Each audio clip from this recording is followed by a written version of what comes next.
Hey, what's going on? It's Joey from the Hitting Performance Lab. Mr. Charles, what's up, man? Hey, much better with the video. So let's take a look. Fast motion, regular speed. Hey, we're keying in on that head. Look how nice and straight that head is.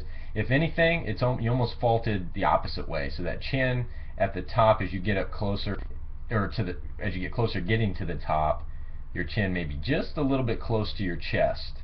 But much better than you were doing, and it causes maybe just, especially in these last couple, you can see that head almost waver a little bit like a bobblehead at the top. Let's see, it kind of rock it back at the end there, right there. Okay, I mean, very minuscule, not a big deal, but still just want to get that head back a little bit and relax it to where it's not. Remember, like I said in the last video, you're making an L with, say, your left fingers, your index finger and your thumb, making an L, and placing the thumb at the mid sternum, and then placing your chin, just resting it on the top of your index finger. So that distance that your chin is from your chest needs to stay the same as you come up and you come down. This is much better than the last video. You're all over the place. You're like bobblehead, deadlift bobblehead Charles. But on this one, much better. At the bottom wasn't our coming down wasn't our issue. It was coming up. Let's do it one more time. And that's most athletes' issues, is keeping that head in line as you're coming up. That's our explosive part of our movement, especially when you talk about a jump squat or just picking something heavy up. Look at that line, beautiful. Look at that line there.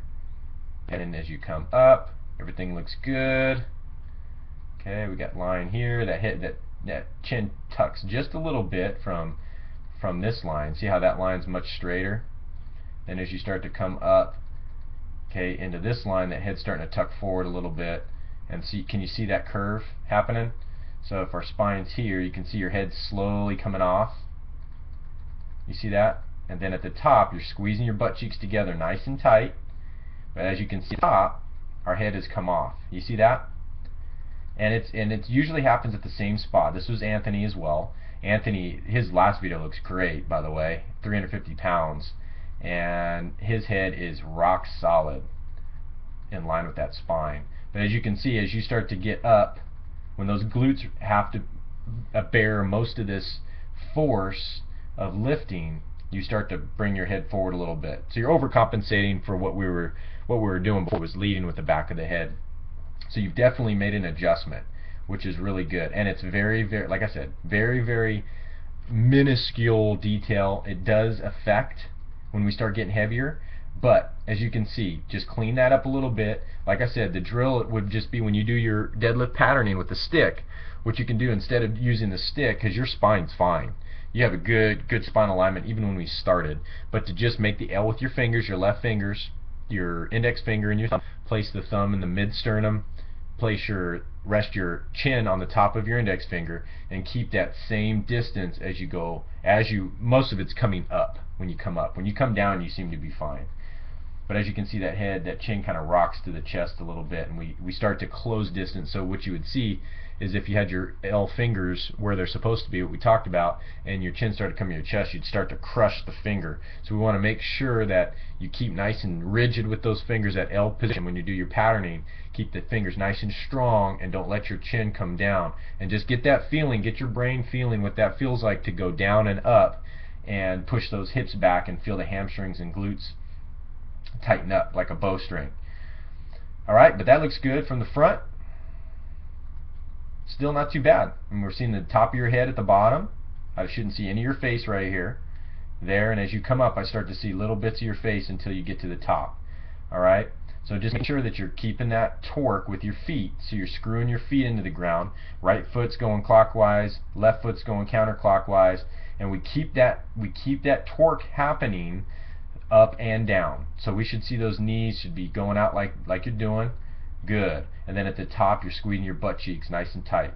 Okay. Also remember, these are just remembrance. You seem to be doing pretty well with this. These are just kind of tips to just make sure you're hearing the same thing over and over and over. So we make this automatic. But make sure with your hands you're creating torque with your shoulders by feeling like you're breaking the bar. So as you start up at the bottom, feel like you're breaking the bar. You're doing the same thing with your hands as you do with your feet. So you're turning your right hand clockwise. You're trying to break that bar clockwise, and you turn your left hand counterclockwise, like you're trying to break a stick. All right, trying to break. And what that'll do is that'll shove those elbow pits forward, so that the camera, I can see those pits.